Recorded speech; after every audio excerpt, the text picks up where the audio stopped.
Welcome to On My Way to Wealth, the podcast where busy Gen Xers can learn financial tips as they navigate life on their way to wealth. And now, please join your host, Luis Rosa.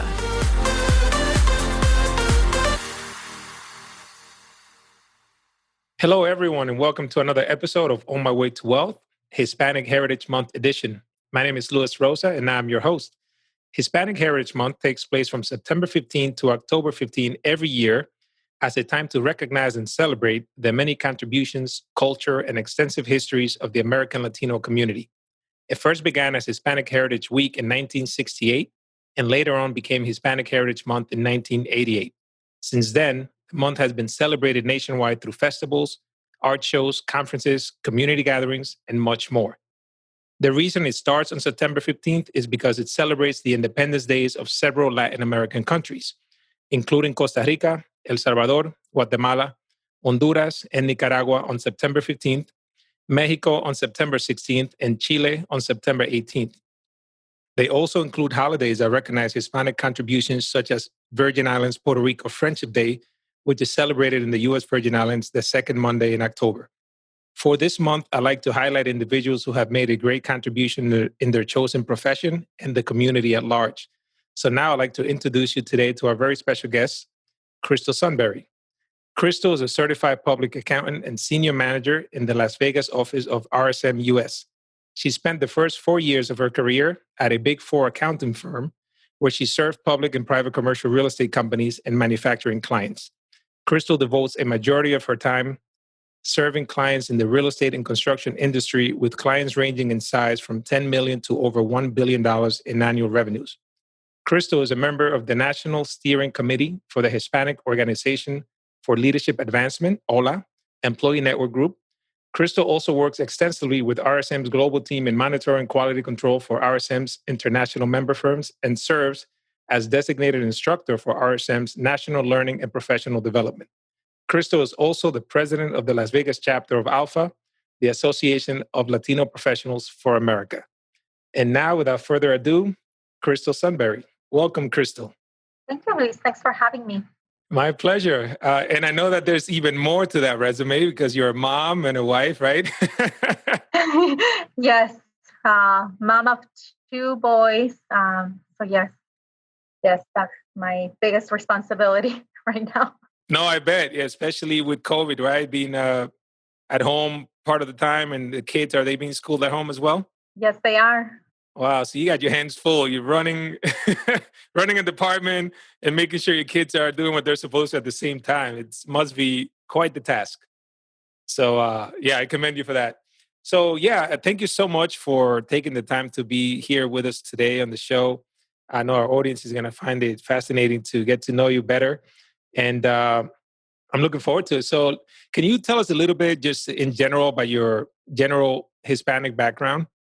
Yeah, absolutely. I am of Mexican descent. Both of my parents are from Mexico. I was raised by my grandparents, by my Mexican abuela. Attended school in Mexico and came to the U.S. At about 8th grade. Oh, nice. Okay. So then you had to learn English, I take it then, right? Yes. So my English was very basic at that point. I had learned a little bit here and there. I would spend some summers here in the U.S. where my mom lived at that point. And but yes, coming to the U.S. Starting in late in middle school, had to learn the language and had to learn it fast. So kind of a I guess the best way to learn the language is to immerse yourself in it. And that's pretty much what happened. Absolutely. Yeah. No, and I'm sure it was tough because you were old enough where you already had friends back in Mexico, right? Yes, absolutely. And I think part of it is, also coming to a school. My mom lived in a small town in Michigan. So very good school district. So where she put us in, but not very diverse. So just, I think sometimes things that maybe you don't think about at that age, but, you come into a school where, you don't see anybody that looks like you and just don't feel that sense of belonging. I mean, I guess the positive thing with that is that nobody spoke my language. So I had to learn it myself. That maybe, maybe had I had more people that spoke Spanish, I wouldn't have learned it as fast. But yeah, it was, interesting experience for sure. Baptism by fire, right? You had to learn it right away. So what was it like assimilating to the culture for you coming from living in Mexico and then coming to the US? I mean, it was definitely just, what I remember is just kind of figuring everything out, right? From, school in a different language and while, in Mexico, I had been, I did well in school and I had, maybe been a little bit more advanced in certain items. I come to the US and, they say, hey, we have to put you in sixth grade math at that point, even though I was in eighth grade, just because otherwise it's going to be a lot of reading of the problems and you're not going to understand it well. So just kind of getting used to that. And I was like, I don't think I fit in here. And then finally, kind of catching up right on that, or even, the reading where everybody else was doing, American literature reading and all of that. I had to kind of start at a, different point. I think the school kind of had a hard time too, because they didn't really, most schools had an ESL program. My school didn't even have that because there wasn't a need for that. So it was very interesting, just kind of, getting used to all of that and kind of finding a way to still thrive right in that environment. Wow. I can't believe when you said that they did not have an ESL program, it's English as a second language. That's what I went through when I first came here. I came here at the age of 11. So to hear you say that there was no no ESL program, that must have been something for you, because then you really had to learn really quickly. You couldn't even communicate with some teachers, I bet then, right? Yeah, and as I said, my English, it was very basic. I basically learned it from, watching Disney movies in English. That was my level of English. So I had, a handful of movies that, my mom would send, Cinderella, Little Mermaid, and I would just watch it and I would just kind of pick up, right? But yes, it's very different when you come to eighth grade and then you kind of have, this is your expectations, right? Where everybody's, reading novels and everything else. And you're like, yes, I can, I have very basic knowledge. So on that. So, and yeah, on top of that, not having that ESL program. And as I said, it was just kind of, I felt that I learned it much faster than I would have otherwise. And that what I had seen others that maybe were in other school districts kind of go through. But yes, it's challenging for sure. Yeah, I bet. And were you able to maintain your Spanish speaking then as well as you got older? Yes. So I think, part of it also being around my grandparents did not speak English. So I always spoke with them. And then at home, we always spoke Spanish. So it was good. To, kind of get that. Even my younger siblings who actually grew up here in the US, they speak, I guess, especially my older ones, they speak good both languages. The little ones kind of, maybe didn't maintain it as well because it kind of happens on the younger generations. But yeah, I was grateful for that, to be able to maintain it and but still, be able to learn the language here. Yeah, that's pretty cool. Yeah, I find that sometimes when you come here young, or the younger generation, like kids already I see it with the kids of my siblings and stuff, that they kind of tend to lose some of the same Spanish we had because we had no choice, right? Our parents didn't speak English, maybe our grandparents didn't. So we had to keep both languages alive. And now, like my nephews and nieces, their parents, which are my siblings, they speak English, right? So there's not as much of a need to have to keep that. So, you try, but you definitely see a little bit of it gets lost in translation there. I wanted to ask you, how do you feel that your Hispanic heritage has shaped your career? So I think, having been working in a firm that's very inclusive, and just does a lot with diversity and to support the diversity efforts. I've been able to, outside of my day-to-day work as a CPA, to just find my calling in that space. And as you mentioned from my bio, I serve in our employee network group for Hispanics, our Hispanic Organization for Leadership and Advancement, HOLA group.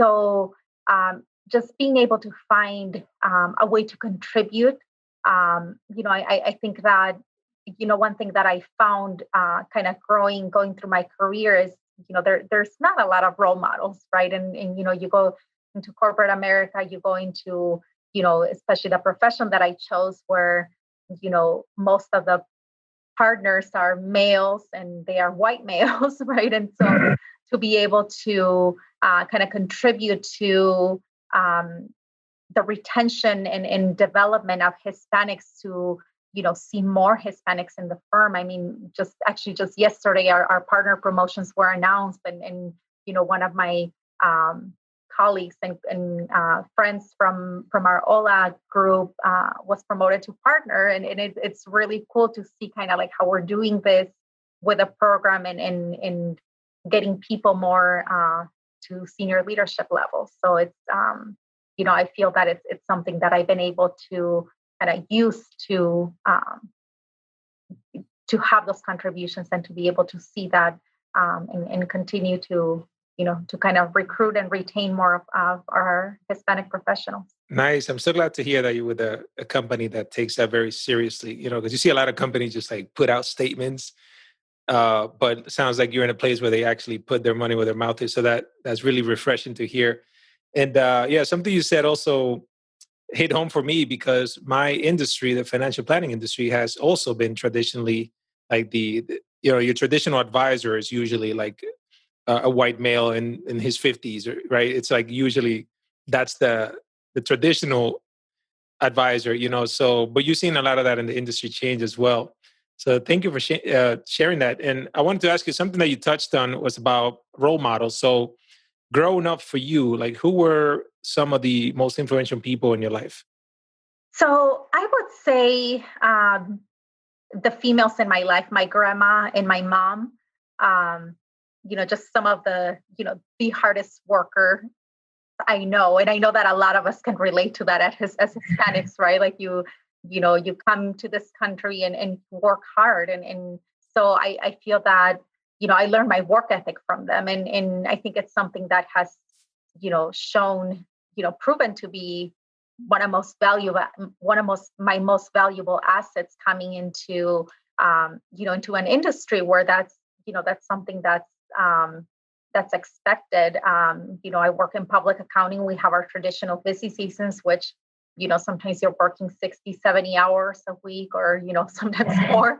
And, and to have that work ethic, I think it's just something that's very highly valued there. And something that I was raised that way, right? I was raised, that's both my mother and my grandmother were not professionals, but they taught me to work hard for, whatever it is that you do, you work hard and you give it your best. So I think, something that really stuck with me and that has, to this day continues to help me advance. I love that. Yeah.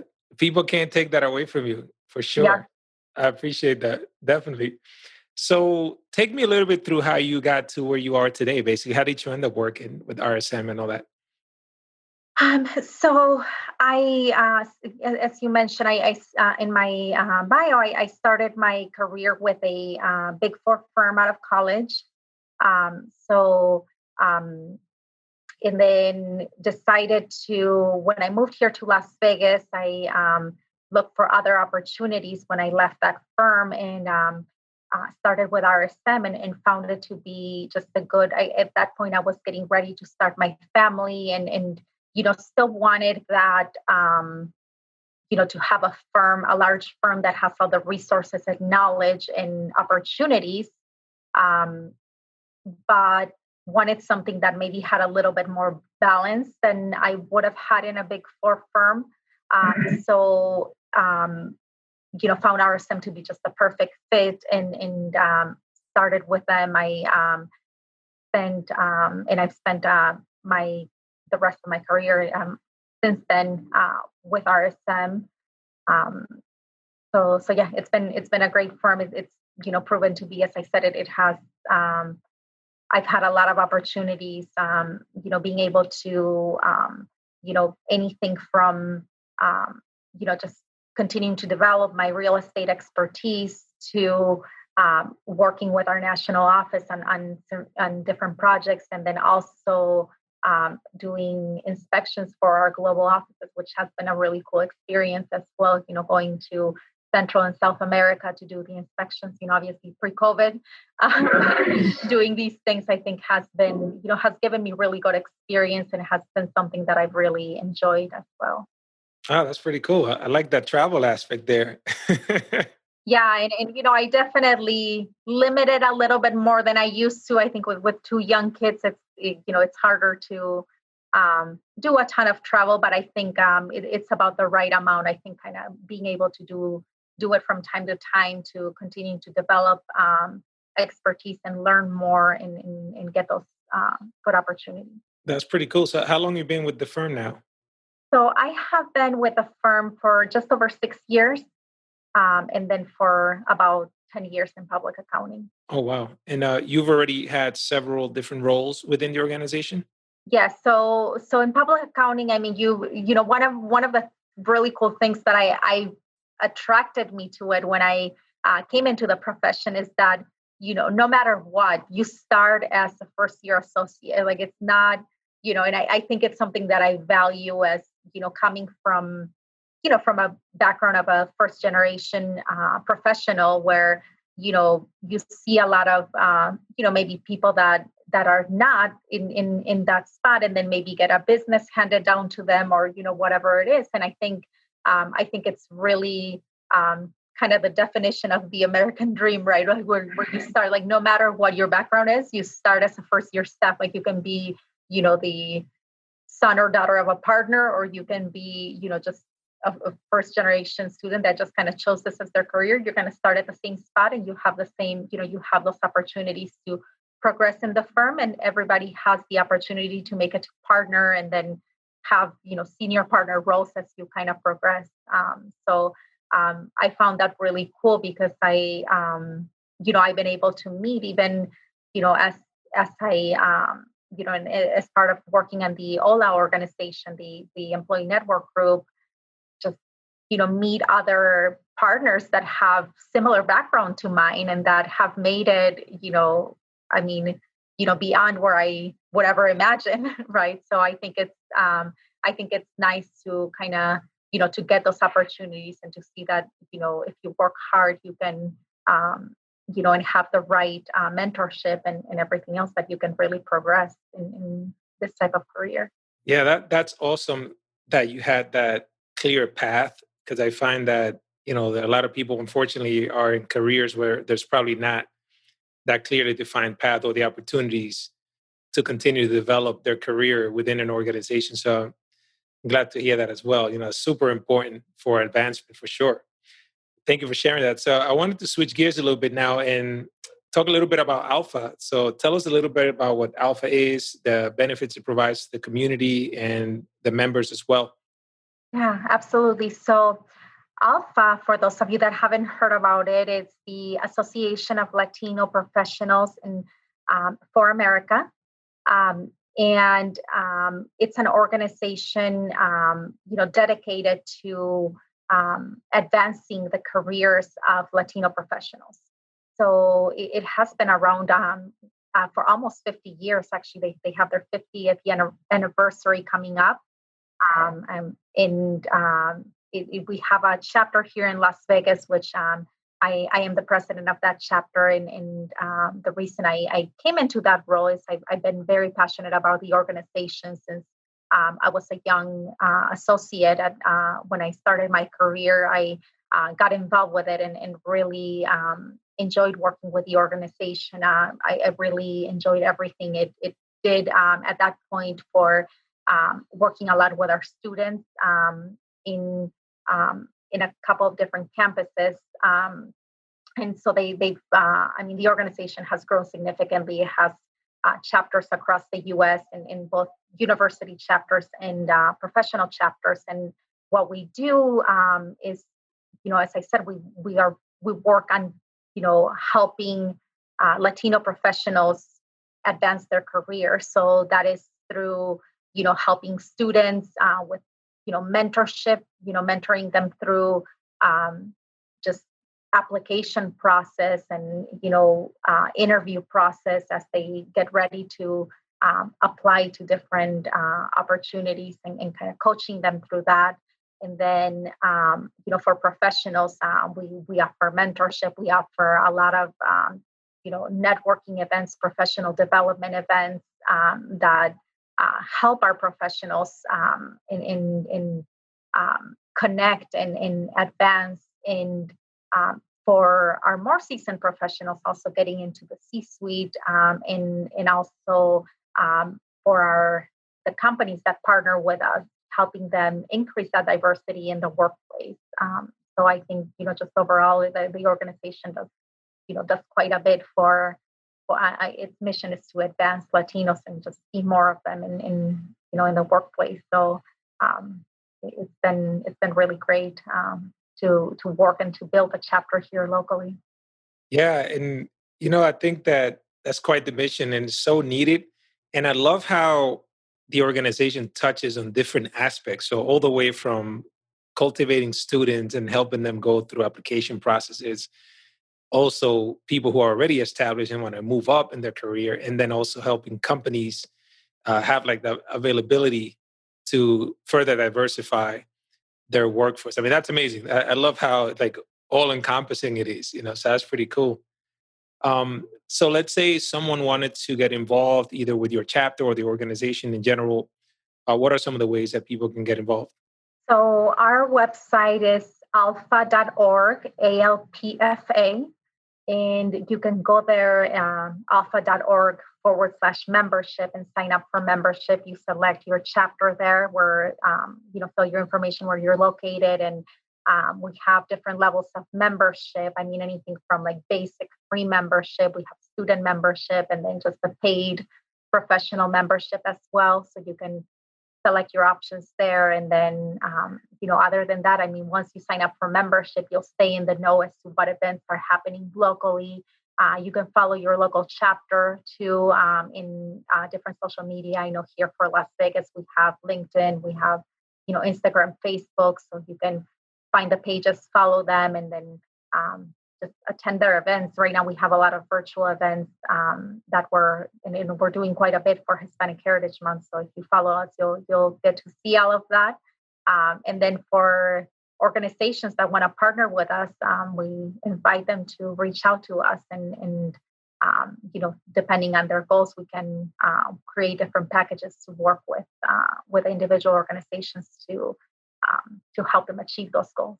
That's great. And for those listening, I'll be sharing all of the links to Alpha, the local chapter as well here in Las Vegas, so that we social media as well as the website, so that you can get in tune and get in touch if you want to get involved. And I can tell you some of the coolest events I've ever been to here in Vegas have been with Alpha. One of them that stands out right now is the wine and paint event. I'm typically not really an artist at all, or much of a wine drinker for that matter, but it was just a great ambiance, meeting great people, having some fun and networking at the same time. So it's not your typical just like go to a place and hand out business card kind of thing.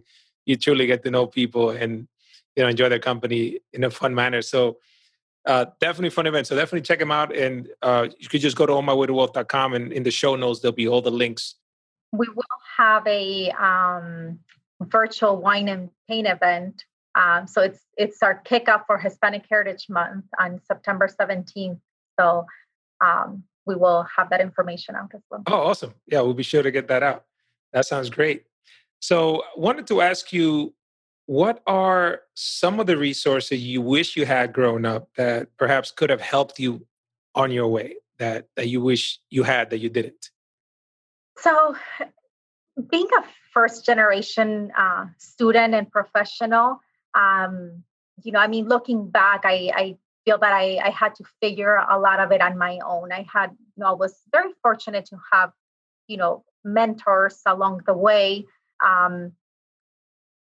But I didn't, I didn't have that access to just, more professionals that had gone through the same, the same hurdles that I went through. Right.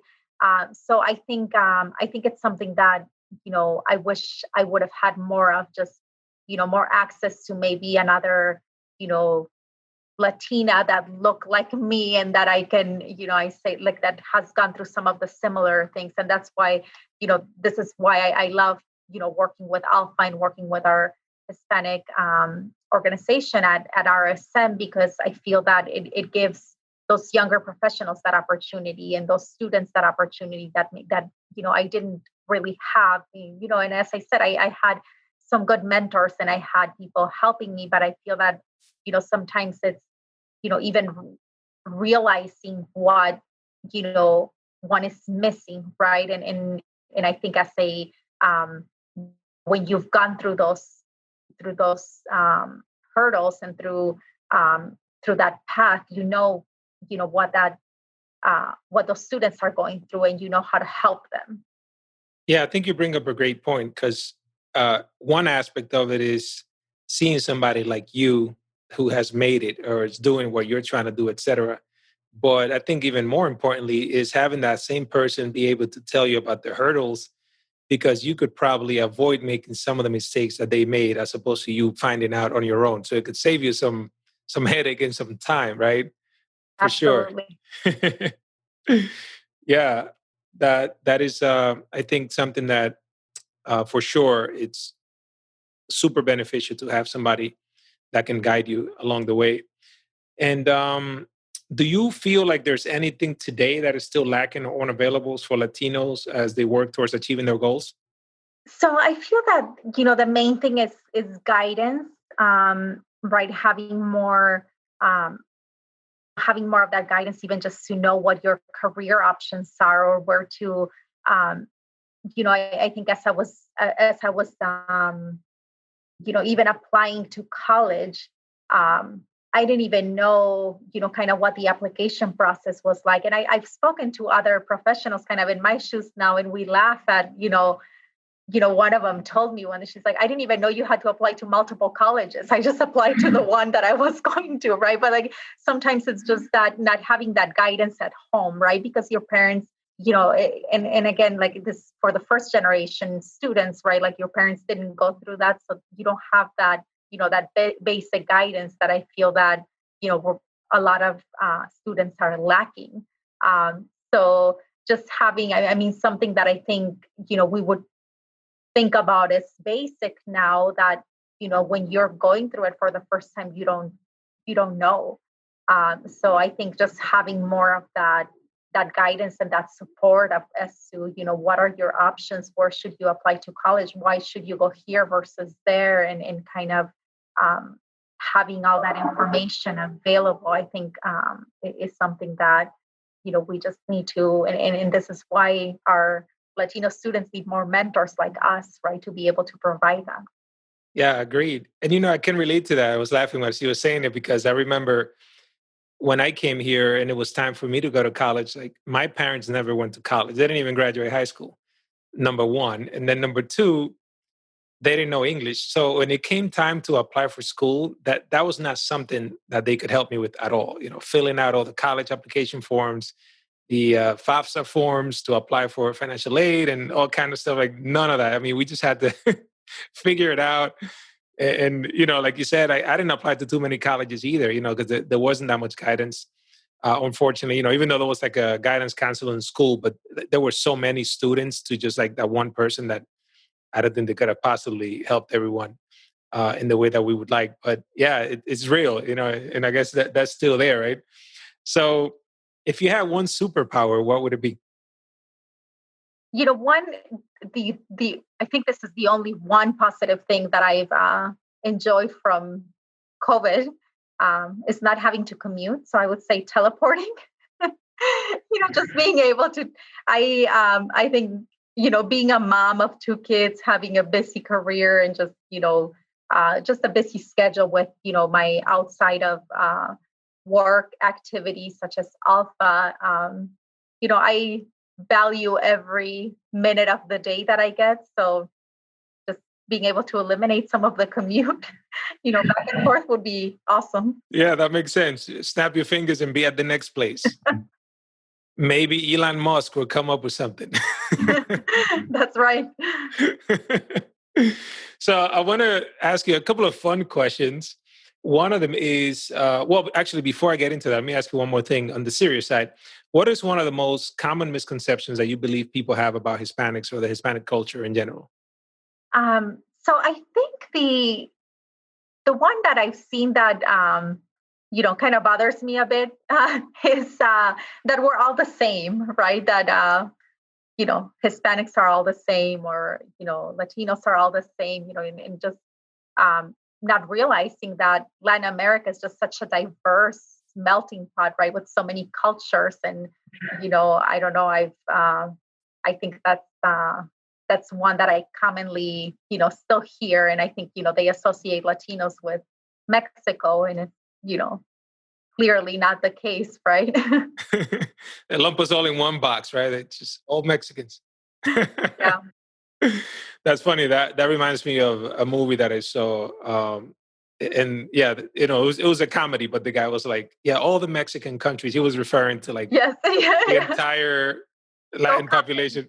Yeah, sounds funny. So what do you love about being Hispanic? So, I mean, I love my culture. I think, and as I said, coming to the US, starting in middle school where it's a little bit of, you get a lot of peer pressure, and you're going through high school, and then you're kind of in a school where it's not diverse at all. So I think I always felt that I needed to fit into that, kind of become more American or something, right? So it took me a little bit to get comfortable. I think, just kind of growing up and even going through college and everything else. And then I think eventually I just realized like this is who I am, and I'm comfortable with it, and I like it. I enjoyed, there's so many things that I enjoy about it, about our culture, from, the food to the dancing and everything else. Right. And so yeah, I mean, I enjoy all of those things. And I think, as I said, I think there's a lot of people, unfortunately, in those shoes that feel that, that they need to be more American because they're in the US or I've had, a few weeks ago, I did an event with Alpha, with our national convention. And somebody asked about, their accent and like facing out their accent. And I said, hey, as long as people can understand you, it's okay to have an accent. It's actually something that I like, it's part of who I am. Right. And so I think we just need to embrace it. Right. Just need to embrace it. Very well said. That's for sure. So, you mentioned food and dancing. So I wanted to ask you, what is your favorite Latin cuisine? So I'm a little biased, but I love Mexican food. I mean, I don't think that there's anything that compares to Mexican food. A good, enchiladas with green salsa. It's probably just one of my favorite things. So Nice. Love it. Tell me one thing that you're grateful for today. So, I mean, today, with everything going on in the world, I'm grateful to have, my health and the health of, for my family to be healthy, right?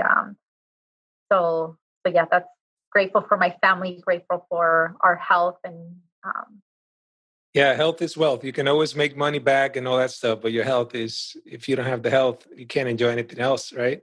Absolutely. Absolutely. So I want to ask you one more thing before I let you go. And for those listening to you, like if you have a young Crystal out there that is listening to you and you had an opportunity to drop some knowledge on them and they ask you, what is the best piece of advice for all Hispanic men and women out there that are trying to go after their dream today that you would say? So I would say finding mentors and sponsors to help you in your career. we touched on this a little bit, and I think it's something that, if it wasn't for my mentors, if it wasn't for some of that sponsorship that I received, people that can vouch for you when you're not around, and that can, help you get promoted and help support you, I wouldn't be here. So I think, the earlier you can build those relationships and work with those and be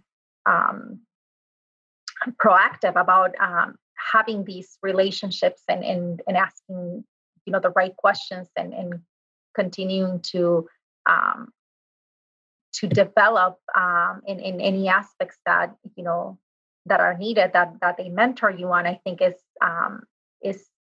the way, it's just a way to advance in your career. I think it, I mean, everybody that I've spoken to, that I speak to in my, in my profession, I know that, everybody credits their mentors for where they are. So I think it's just something that we need to, as I said, as professionals, we need to be able to mentor the younger, younger students, younger professionals coming up, but our students and our younger professionals also need to seek those relationships to be able, to do well and advance themselves. Yeah, you bring up two great points. I've seen this as a common thing where individuals who have progressed in their careers always seem to have someone or several people that they can look back and credit for a lot of the advice that they received at a young age. And then the second point that you made was for you to reach out.